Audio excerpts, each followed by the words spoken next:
abahambe baye emakhaya ngoba uyazi ukuthi kutholakala malini la a week 2.5 million eyenziwa yilabantu and they don't pay tax imakancane sithando sami and they don't pay tax yilokho esikulwelayo majority the bonus pizza akuna South African esebenzayo chicken licken akuna South African esebenzayo super bet ama South African ayabala the majority elapayana ama foreigners ke a mangwe a mabaka a dira gore ba mokgatlo Dudula ba re go matswantle re tswele mmotse dikgwebo di ile tša gapeletsa go tswalelwa nakong ya ge ditšhupetšo di thoma go aparelwa ke dikgabong.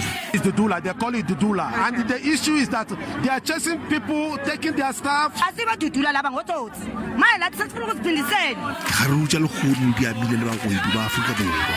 Baye bangaqali babasuse emizini lapha elokishini babasusa lapha ku traders kuphela elokishini bakhona amasomalia akhona amabastina. Monna yo o ro sa tswa go bula lebenkele la gagwe gape morago ga go fetša dikgwedi tše seswai le sa šome ka lebaka la go swa o ipiletša go mmušo go tsena ditaba ka bogare. This country elected you and put you in office, Mr. President. I would really appreciate it if you and your ministers could come out here, have a lakota with the people, speak to the people, and get this thing resolved. Go rometse maphodisa ka boati ka tikolong ye go tla go bea maemo leitlho gore a se kekele pele.